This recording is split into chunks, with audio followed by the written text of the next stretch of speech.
Hello guys, I am Sanjeev. You are most welcome in Science Vision.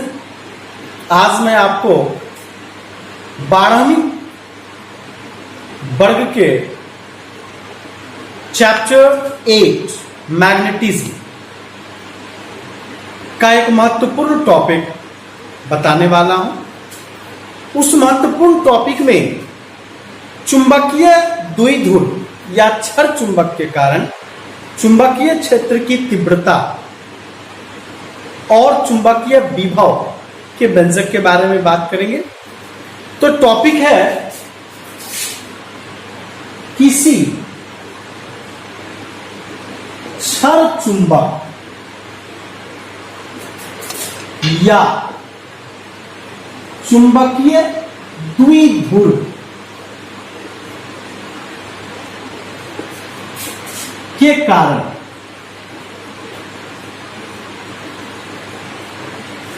किसी बिंदु पर चुंबकीय क्षेत्र की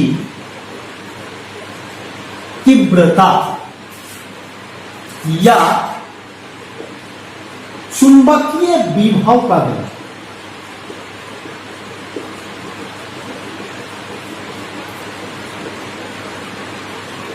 वेरी वेरी इंपॉर्टेंट टॉपिक है ये।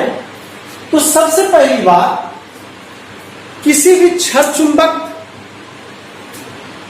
या चुंबकीय द्विध्रुव के कारण चुंबकीय क्षेत्र की तीव्रता या चुंबकीय विभव दो स्थितियों में प्राप्त की जाए। पहली स्थिति है अक्षीय स्थिति।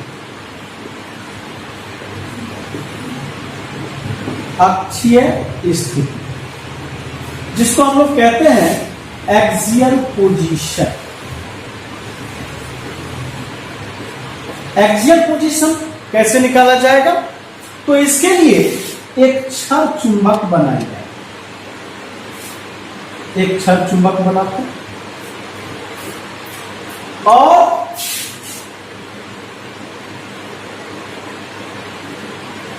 इस क्षर चुंबक के मिडिल पॉइंट्स जिसको आप ओ कहते हैं, इससे स्मॉल आर दूरी पर पी एक बिंदु लेते हैं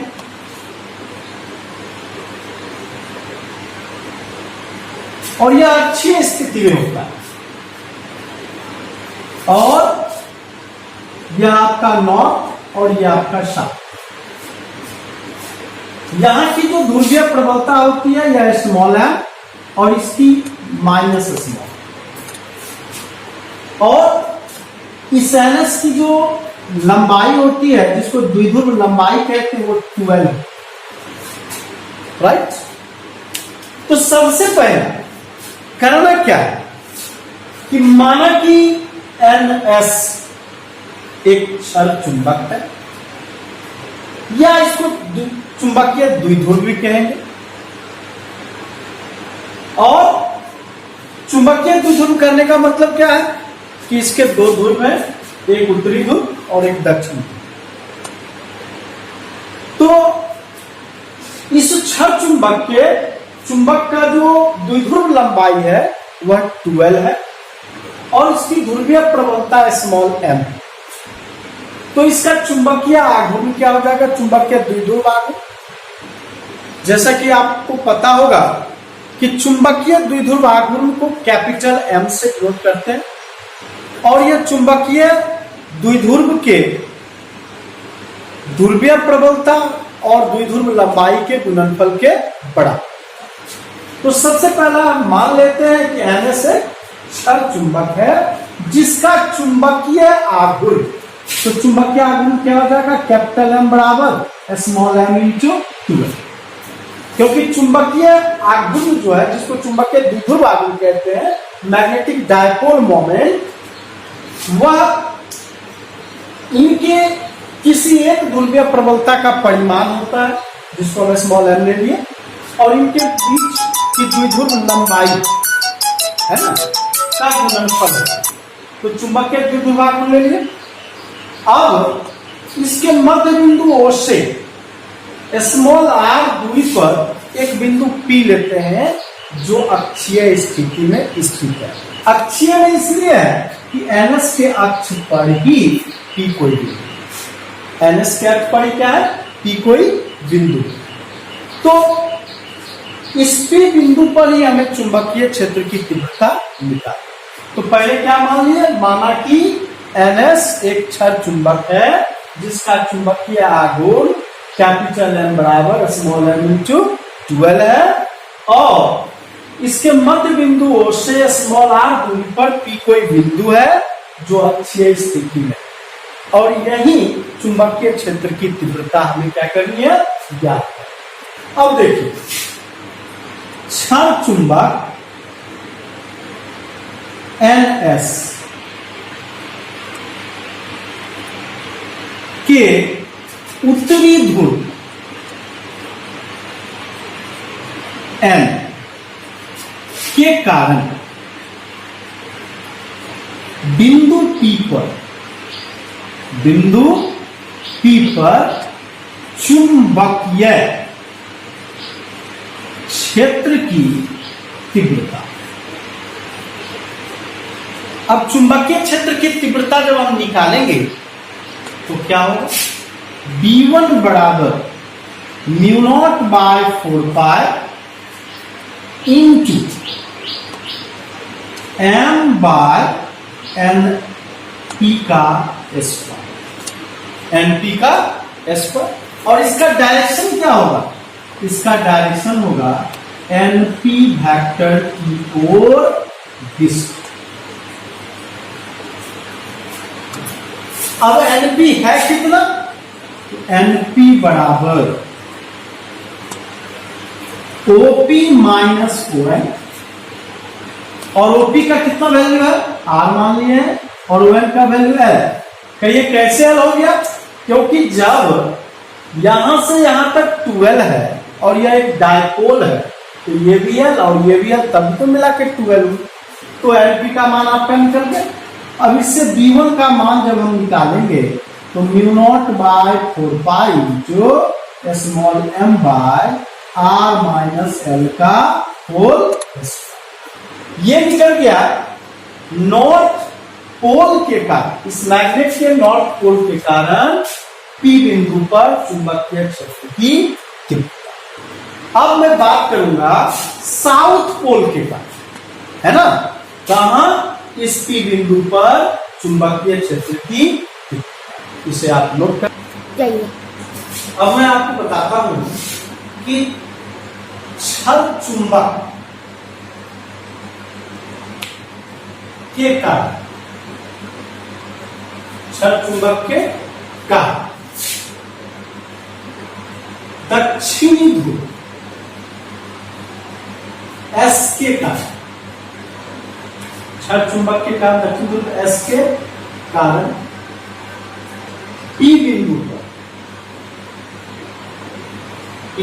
बिंदु पर चुंबकीय क्षेत्र की तीव्रता, चुंबकीय क्षेत्र की तीव्रता, ये क्या हो जाएगा, ये हो जाएगा B2 equal to μ0/4π into -m/sp square, और इसका डायरेक्शन क्या हो जाएगा, इसका डायरेक्शन होगा PS वेक्टर की दिशा में। अब क्या करना है हमें, SP बराबर OS प्लस OP, इसका मतलब R प्लस। अब आप क्या कीजिएगा, B2 बराबर μ0/4π इंटू -m/r प्लस l का होल। तो इस प्रकार आपने देखा कि क्षार चुंबक के उत्तरी ध्रुव के कारण B1 निकला P बिंदु पर, क्षार चुंबक के दक्षिणी ध्रुव के कारण P बिंदु पर B2 निकला। तो परिणामी तीव्रता क्या है, परिणामी तीव्रता, तो परिणामी तीव्रता इसको नोट कर लीजिए पहले। अब इस P बिंदु पर परिणामी तीव्रता का क्या मान होना चाहिए? तो बिंदु P पर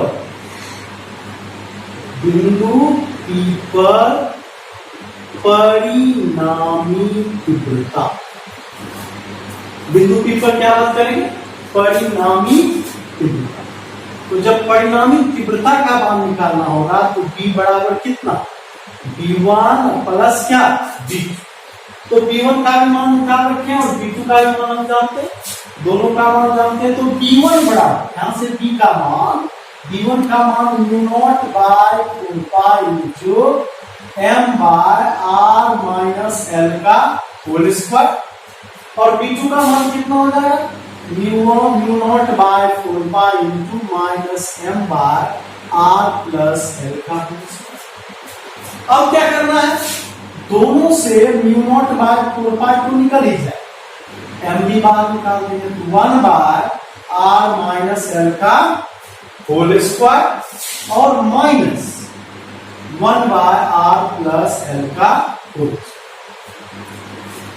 अब देखिए यहां से μ0 by 4 pi into small m, और इसका जब हम एलसीएम लेंगे तो r square minus l square का होल, ये यहां और ये r प्लस l का होल स्क्वायर और माइनस r माइनस l का। अब इसको कैसे सोल्व करेंगे? और ये वैल्यू किसका? b का। तो b equal to μ0 by 4 pi into m, और इसको जब तोड़ेंगे r square plus l square plus 2rl, और इसको जब तोड़ेंगे r square minus l square plus 2r, इसको सोल्व कर रहे हैं, अंदर में माइनस लगा के बाय में r square minus l square का होल। अब देखिए यहां से ये r स्क्वायर, ये l स्क्वायर, ये r स्क्वायर और ये l स्क्वायर, तो आपके पास कितना रिजल्ट बचा? μ0 बाय 4 पाई इंटू m और 4rl by r square minus l square का होल स्क्वायर, और किसके बराबर? अब जैसा कि आपको पता है, इसको थोड़ा और एक्सटेंड करेंगे अगर आगे हम, तो हमारा वैल्यू क्या हो जाएगा? μ0 by 4 pi into m into 12 को एक साथ ले लीजिए, और क्या 2r को अलग कर दीजिए, और नीचे में r पर पावर 4। कैसे? तो चूंकि m बराबर स्मॉल m इंटू 12 आप जानते हैं, और r square greater than l square, अतः l स्क्वायर को नगण्य माना जाता है। और जैसे l स्क्वायर को आप नगण्य मानिएगा, l स्क्वायर तो समाप्त हो जाएगा, तो r स्क्वायर का होल स्क्वायर कितना? r4। तो आपका जो फाइनल रिजल्ट होगा वो क्या हो जाएगा? याद रखिए b बराबर μ0 बाय 4 पाई, और इस m इंटू 12 का मान कैपिटल M, और 2r इधर से तो 2mr बटे r पर पावर 4। अब करना क्या है? इस r को इस r से कैंसिल कर देते हैं, तो b का मान μ0 by 4 pi into 2m by r। तो ये निकल गया अक्षीय स्थिति में किसी क्षण चुंबक के कारण चुंबकीय क्षेत्र की तीव्रता का डिफरेंस। अब मैं आपको बताऊंगा चुंबकीय विभव का, इसको नोट कर लीजिए। ठीक। अब देखिए चुंबकीय विभव का व्यंजक, चुंबकीय विभव का व्यंजक। अब चुंबकीय विभव का व्यंजक कैसे निकाला जाएगा? अब देखिए यहां से सबसे पहली बात कि क्षण चुंबक NS के N पोल के कारण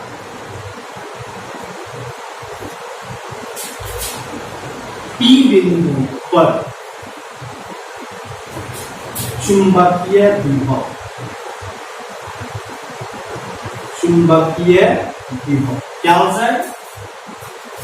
V1 बराबर μ0 बाय 4 पाई इंटू, है ना, क्या हो जाएगा? m बाय np, और np का मान आर माइनस एल इसके बराबर V1 के बराबर। अब इसी प्रकार क्षार चुंबक NS के S पोल के कारण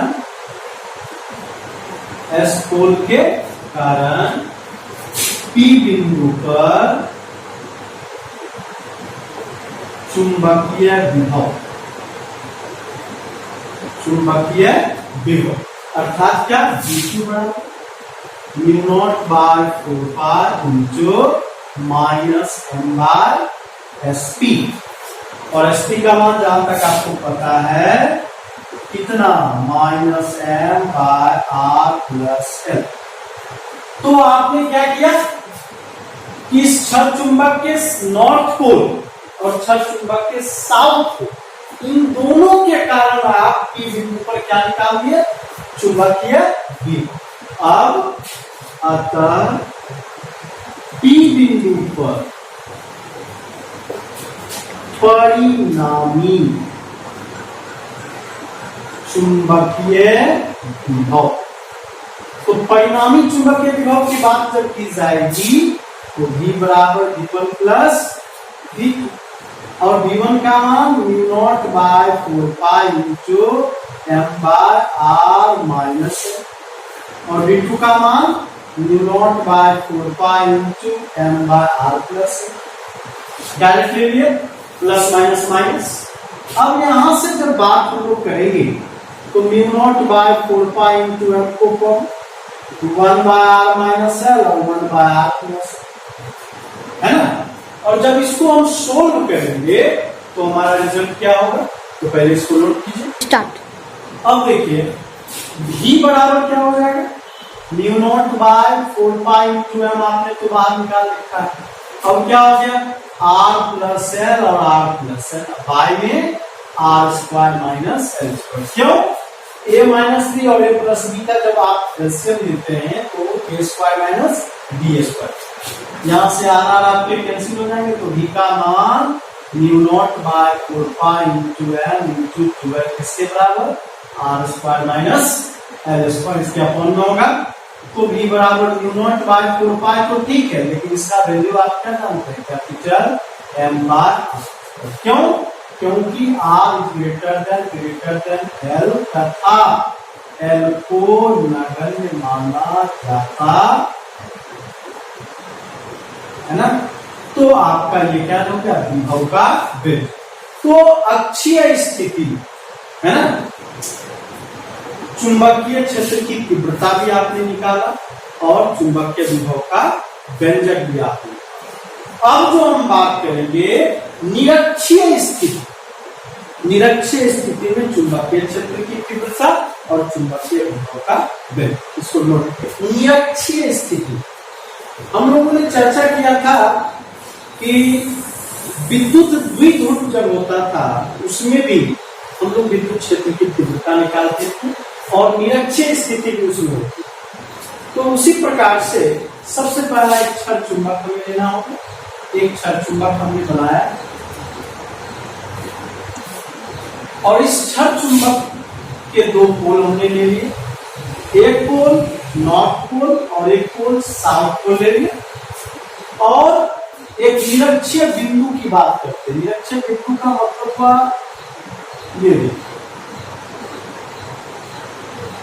ये आपका एक निरक्षीय बिंदु हमने खींच लिया जिसको हमने इससे मिलाया और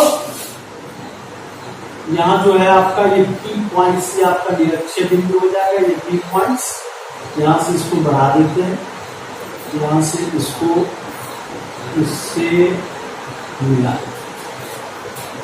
अब ये आपका O है और ये R है, ये P पॉइंट्स यही आपका B1 cos थीटा और B2 cos थीटा जिसकी चर्चा हम करेंगे। ये भी आपका थीटा है और ये भी आपका थीटा है और ये आपका B1 sin थीटा है और ये आपका B2 sin थीटा है ना। अब देखिए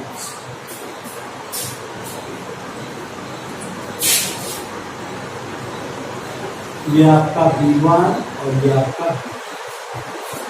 चलिए बात करते हैं कि ये NS आपका क्या है।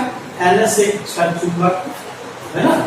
तो माना क्या मान लिया कि माना कि NS बराबर एक क्षार चुंबक है और इस क्षार चुंबक का जो चुंबकीय आघूर्ण है जिसको चुंबकीय द्विध्रुव आघूर्ण कहते हैं वो क्या, तो चुंबकीय द्विध्रुव आघूर्ण जिसको आप कहते हैं कि कैपिटल M बराबर small m into 12। Capital M चुंबकीय द्विध्रुव आघूर्ण को सूचित करता है और स्मॉल m ध्रुवीय प्रबलता को सूचित करता है और 12 द्विध्रुव लंबाई सूचित करता है। और इस मध्य बिंदु क्षार चुंबक के मध्य बिंदु से स्मॉल r दूरी पर P कोई पॉइंट है ना। और ये P जो पॉइंट आप देख रहे हैं यह निरक्षीय स्थिति में स्थित है। इस P पॉइंट को हम लोग कौन सी स्थिति कहते हैं, निरक्षीय स्थिति अर्थात ये निरक्षीय बिंदु। क्यों निरक्षीय बिंदु हुआ, क्योंकि क्षार चुंबक को दो भागों में संविभाजित कर देता है। तो P यहाँ आपका क्या हो गया, निरक्षीय बिंदु हुआ और ये निरक्षीय स्थिति। तो P निरक्षीय स्थिति है। अब देखिए यहां से क्षार चुंबक के P या क्षार चुंबक के N पोल के कारण P बिंदु पर चुंबकीय क्षेत्र की तीव्रता। तो जब P बिंदु पर चुंबकीय क्षेत्र की तीव्रता निकालेंगे तो B1 बराबर μ0 बाय 4 जो क्या हो जाएगा, यहां से स्मॉल m बाय NP और NP स्क्वायर की बात करेंगे डायरेक्शन भी N से P की ओर डिस्ट और NP स्क्वायर का मान अगर निकालना चाहेंगे तो इस स्थिति को हम लोग लंब कहेंगे। ये आधार हो गया और ये कर्ण और कर्ण का मान क्या हो जाएगा, तो चूंकि ये स्मॉल l है ये r है तो r स्क्वायर प्लस x ये हो गया हमारा NP स्क्वायर का मान। तो B1 का जो मान हमारे लिए आएगा वो μ0 इंटू 4 पाई और small m by r square plus x और इसकी ध्रुवीय प्रवणता पॉजिटिव में और इसकी ध्रुवीय प्रवणता निगेटिव। तो ये निकल गया नॉर्थ पोल के कारण P बिंदु पर चुंबकीय क्षेत्र की है ना। अब देखिए इसी प्रकार फिर से पुनः क्षार चुंबक के S पोल के कारण P बिंदु पर चुंबकीय क्षेत्र की तीव्रता। तो जैसे P बिंदु पर चुंबकीय क्षेत्र की तीव्रता की बात होगी तो B2 बराबर μ0 by 4 pi into minus m by SP और इसका डायरेक्शन क्या हो जाएगा, S से P की ओर डिस्ट। और जब S से P की ओर डिस्ट की बात करेंगे तो B2 इक्वल टू यहां से हमारा वैल्यू हो गया μ0 by 4 pi into minus m by r square plus l square. अब इन दोनों चीजों को देखिए, दोनों B1 को देखिए और B2 को देखिए, दोनों मैग्नीट्यूड में सेम लेकिन डायरेक्शन दोनों के अलग। B1 upward B2 downward. तो चूंकि देखिए यहां से चूंकि B1 वेक्टर और B2 वेक्टर दोनों के मॉड बराबर हैं और ये μ0 by 4 pi into m by r square plus l square के बराबर। क्योंकि ये दोनों परिमाण में बराबर लेकिन दिशाएं भिन्न भिन्न हैं, अतः इन्हें क्या किया जाता है, दो घटकों में वियोजित किया है ना। तो जब वियोजित किया जाता है तब क्या होगा, B1 और B2 को दो घटकों में वियोजित किया जाता है। और जब वियोजित किया जाएगा तो पहला क्या होगा, NS के लंबवत, NS के लंबवत, और NS के लंबवत घटक क्या होंगे, B1 sin थीटा और B2 sin थीटा। और दूसरा जो होगा वो क्या होगा, NS के समांतर, NS के समांतर घटक, और NS के समांतर घटक क्या होंगे, B2 B1 cos थीटा और B2 cos थीटा। एक हो गया B1 cos थीटा और दूसरा हो गया B2 cos थीटा। अब देखिए इस B1 cos थीटा और B2 cos थीटा को क्या करना है, और B1 sin थीटा और B2 sin थीटा को क्या करना है, ये तो आप अच्छी तरह से समझ गए। यहाँ हमको वियोजित करने की जरूरत क्यों पड़ गई, इसलिए कि दोनों के परिमाण बराबर हैं, लेकिन इन दोनों की दिशाएं भिन्न भिन्न है, अर्थात एक अपवाद तो एक डाउन। तो जब तक इसको हम लोग टू रेक्टेंगुलर कंपोनेंट में बांटेंगे नहीं तो परिणामी की दिशा हम प्राप्त नहीं कर पाएंगे। तो इसको नोट ठीक। अब देखिए चूंकि B1 sin थीटा और B2 sin थीटा परिमाण में बराबर, किंतु विपरीत दिशा में है,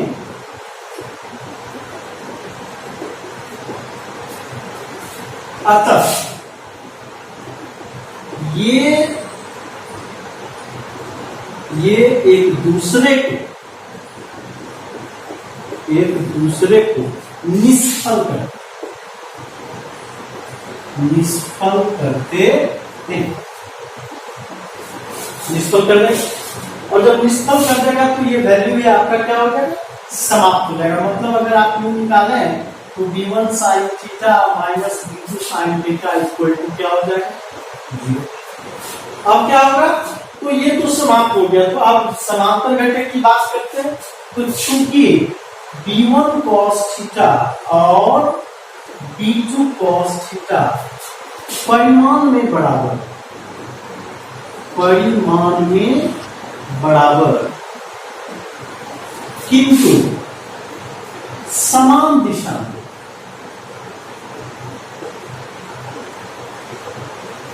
दिशा में, अतः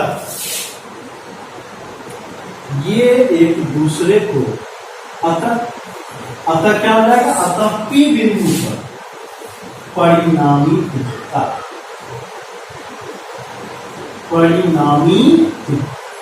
तो जैसे P बिंदु पर परिणामी तीव्रता की बात होगी तो B बराबर B1 cos थीटा प्लस क्या B2 cos थीटा। और जैसे कि आपको पता है कि B1 का मान B2 के बराबर, तो इसको लिख सकते हैं 2B1 cos थीटा या 2B2 cos थीटा। तो जैसे इसको बोलेंगे तो B1 का मान μ0 by 4 into L by R square plus L square और इंटू कितना cos थीटा, किसके बराबर, B के बराबर। अब यहां से देखा जाए cos थीटा, अगर इस ट्रायंगल की बात करते हैं PNO की बात, तो PNO में आप cos थीटा का मान निकालेंगे ट्रायंगल PNO में क्या हो जाएगा, तो cos थीटा बराबर आधार बटे कर अर्थात L बाय कितना, कर्ण का मान R square plus L square. तो cos थीटा का मान हमारे पास आधार बाय कर अर्थात L बटे रूट ओवर ये R square plus L square. के यहां से रिजल्ट कितना, μ0 by 4 pi into L by R square plus L square और L by R square plus L square. सही बात है, जब करने की बात होगी तो ये रूट में आ जाएगा अर्थात ये मान भी हमारा क्या होगा, वो रूट में आ जाएगा। तो इस प्रकार से हमने किसका मान निकाल लिया, B का। देख अब जो मान हमारा होगा वो क्या होगा, वो अब जो मान हम निकालने वाले हैं वो किसका, तो B का। तो जैसे B का मान निकालेंगे तो क्या होगा, तो B बराबर μ0 by 4 कर दी। और m into 12 को एक साथ ले लेते हैं, m into 12 बाय इस पर पावर 1 और इस पर पावर हाफ, इसका मतलब R square plus L square पर पावर 3 by 2। क्यों? क्योंकि इस पर पावर 1 है और इस पर पावर 1/2। तो जब दोनों को एक साथ मिलाएंगे तो क्या होगा? 3/2। अब तो b का मान μ0/4 और इसका मान कैपिटल N, यही तो चुंबकीय द्विध्रुव भाग होता है। और नीचे में क्या? r² पर पावर 3/2। कैसे?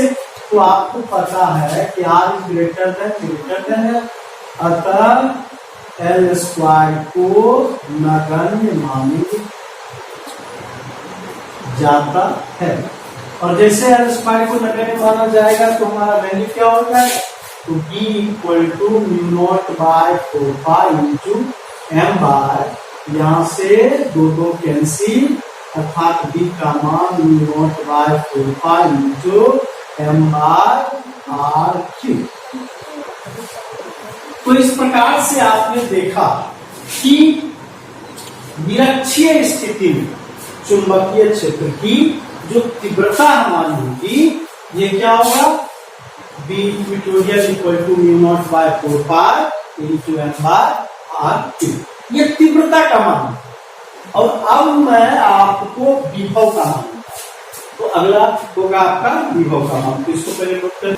ठीक। अब देखिए चुंबकीय विभव का व्यंजक कैसे निकालें। तो चुंबकीय विभव का व्यंजक निकालने के लिए आपको क्या करना पड़ेगा? सबसे पहले वही बात कि NS के कारण, है ना, NS के कारण, या आप इस प्रकार से लिख सकते हैं, क्षण चुंबक के N पोल के कारण P पर चुंबकीय विभव। तो जब चुंबकीय विभव की बात होती है तो V1 = μ0/4 इंटू स्मॉल m/Np। और जब Np की बात होगी तो आपको पता है Np = √r² प्लस L²। तो क्या करेंगे? μ0/4 इंटू m/√r² प्लस L²। किसके बाद इसी प्रकार हम क्या करते हैं? क्षण चुंबक के,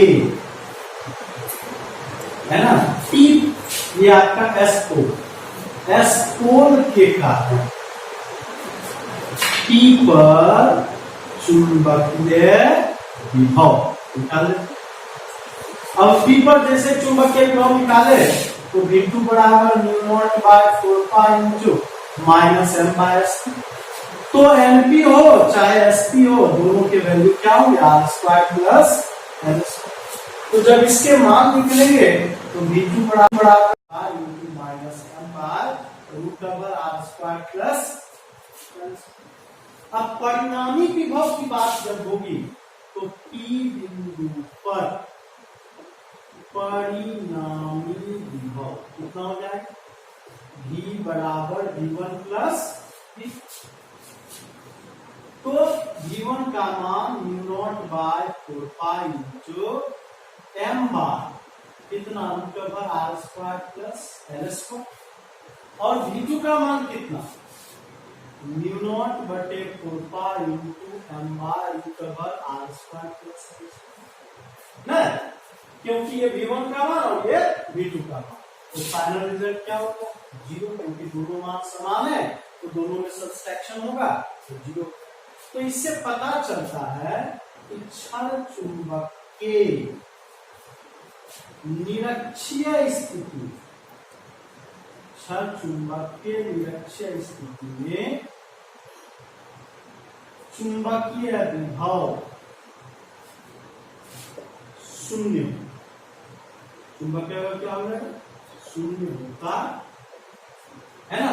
तो इस प्रकार से आपने देखा कि किसी भी क्षण चुंबक के कारण, है ना, किसी भी बिंदु पर अक्षीय और निरक्षीय स्थिति में किस प्रकार से चुंबकीय क्षेत्र की तीव्रता और चुंबकीय विभव का व्यंजक।